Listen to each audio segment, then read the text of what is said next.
eh, menggunakan kapal.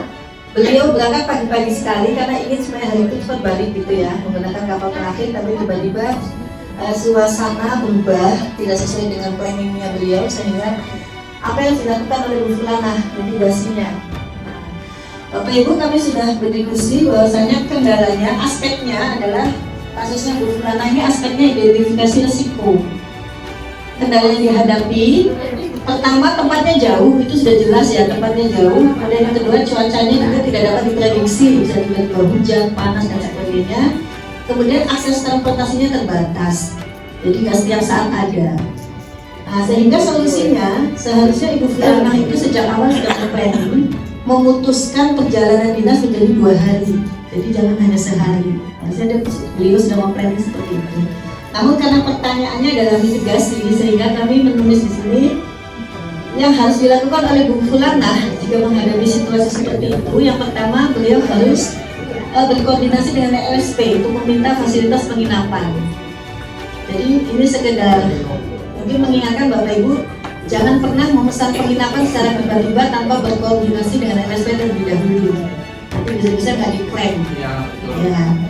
Kemudian yang kedua, jika memang ternyata di daerah itu penginapannya nggak ada, penginapannya tidak ada, Ibu Fulana bisa menginap di salah satu rumah guru atau mungkin kenalan yang bisa di tempat menginap. Intinya faktor keselamatan nomor 1, ya, memaksakan diri untuk nekat gitu ya istilahnya ya.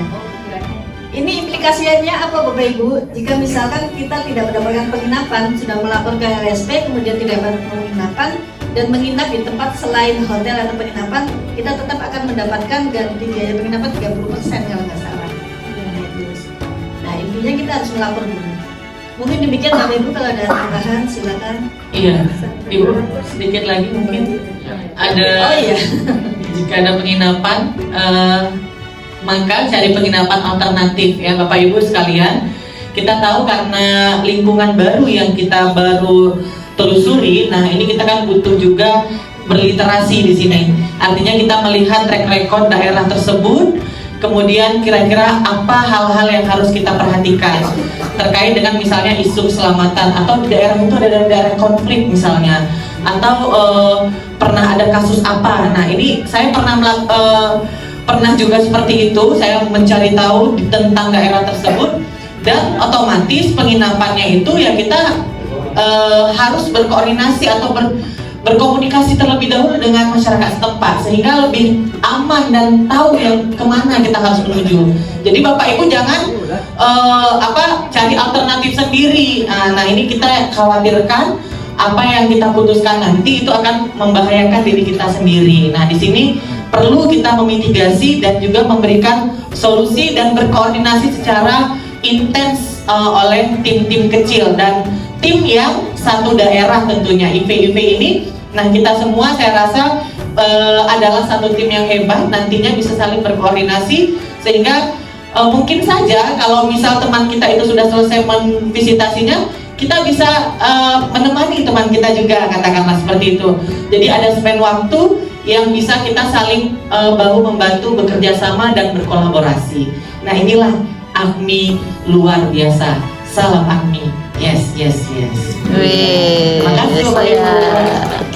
Sakit vertigo, usianya sudah 55 tahun, itu kendala yang pertama. Solusinya, beliau harus membawa obat-obatan terkait sakitnya ini, obat-obatan pribadi nggak boleh ketinggalan. Kemudian beliau juga harus mengetahui atau memetakan daerah tersebut, alamat fasilitas kesehatan terdekat di mana, kemudian kontaknya bisa di-save. Jadi untuk jaga-jaga jika sesuatu terjadi sudah tahu vaskes yang harus dihubungi. Yang ketiga, membawa pendamping jika memang dirasa perlu, karena usia sudah mungkin beliau sudah mau pensiun, terus mungkin ada punya anak yang sudah dewasa, bisa diajak ini mendampingi lah gitu, menjaga bapaknya. Nah ini tapi untuk pendamping di luar tanggungan AHMI otomatis tidak diakomodasi oleh LSP, jadi itu tanggungan pribadi. Kemudian kendala yang kedua adalah jarak tempuh yang lumayan jauh. Tadi dia perjalanan 3 jam. Nah, itu berarti pastikan alat komunikasi itu full baterai. Jadi terutama kayak HP itu harus full. Kalau perlu bawa power bank. Jadi biar nggak kehabisan baterai selama perjalanan. Dan jangan lupa membawa bekal makanan karena kan itu penting juga. Takutnya karena kelaparan di jalan, kemudian kita nggak tahu nanti di jalan ada kendala apa lagi. Jadi harus siap sedia. Yang ketiga adalah karena perjalanan laut nih, kendalanya kalau perjalanan laut otomatis dia naik kapal. Nah, berarti yang pertama solusinya harus memastikan ketersediaan alat keselamatan di kapal. Jadi misal pelampung ada atau tidak. Jadi kalau kita naik kapal, pastikan dulu ini kapal punya peralatan safety-nya ada semua nggak nih, pelampung, kemudian apa sih kalau di laut itu atau bisa bawa sendiri penutup kepala, kemudian jaket. Jadi keperluan pribadi yang memang kita ini kalau mabuk laut gitu, jadi anti muak, obat-obatan, kemudian saya kalau kena angin, masuk angin ya jaket gitu. Jadi disiapkan lebih awal. Seperti itu Bapak Ibu untuk yang peralatan keselamatan. Terima kasih. Ada pertanyaan?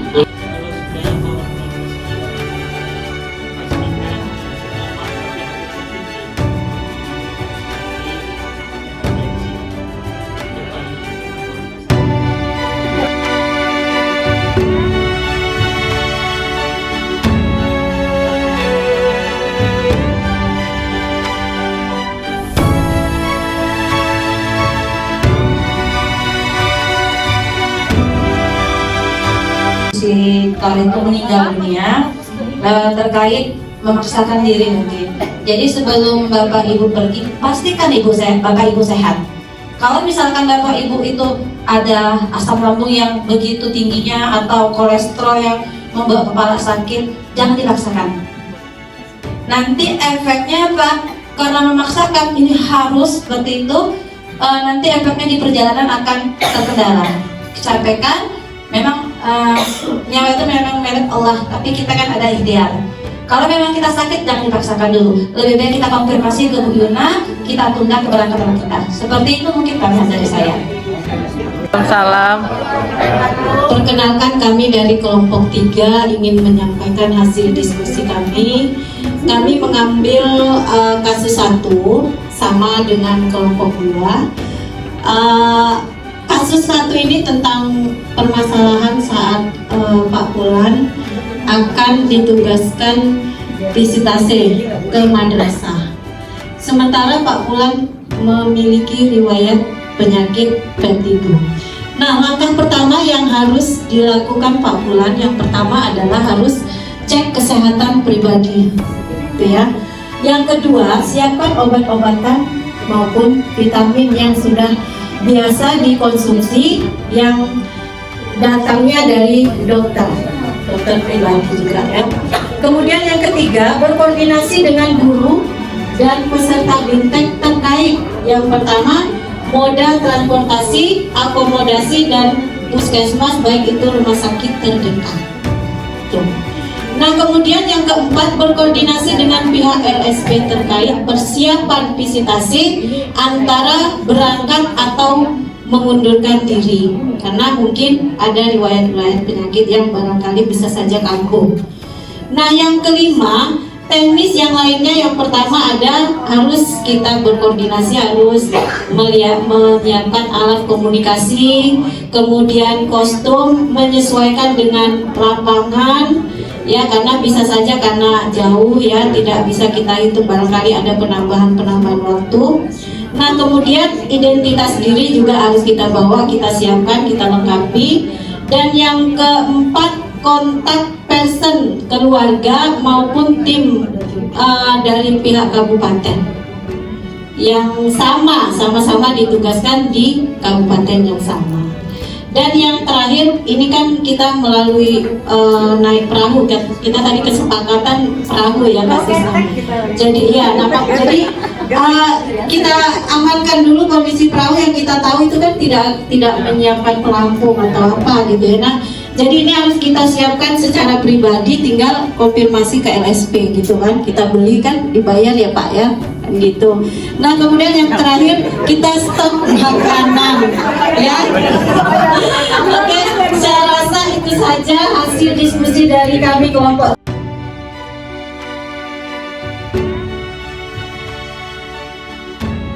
Dua, tiga. Hei Kawan, kita jumpa lagi. Tengok kanan, tengok kiri, kedipkan mata ting ting, sekali lagi ting ting. Hei kawan, kita jumpa lagi. tengok kanan, tengok kiri, kedipkan mata ting ting. Sekali lagi ting ting. Iya. Tangan buat kita semua. Cukup, mau nambah lagi? Dua tangan di atas, dua tangan di atas, di pundak diletakkan, di pundak diletakkan, kakinya dibengkokkan, kakinya kakinya dibukakan, kakinya dibukakan, sedikit dibengkokkan, sedikit dibengkokkan. Ya, terus setelah itu kalau bisa sambil jalan, sambil jalan, kayak entok mau nelor, kayak entok mau nelor, telurnya ada berapa gitu ya. Kalau misalnya kita buat bikin kelompok, bisa telurnya ada 4, berarti harus berkelompok 4. Itu sebenarnya buat fasilitasi untuk membuat kelompok. Oke? Biar kalian ya. Oke, tepuk tangan dulu. Oke. Dua tangan di Atas, dua tangan di atas, di pundak, diletakkan, di pundak diletakkan, kakinya dibengkokkan, kakinya dibukakan, sedikit dibengkokkan, sedikit dibengkokkan. kalau Bisa sambil jalan, kalau bisa sambil jalan, kayak entok mau nelor, kayak entok mau nelor, telurnya ada telurnya ada 4. Pak, satu lagi. Satu lagi.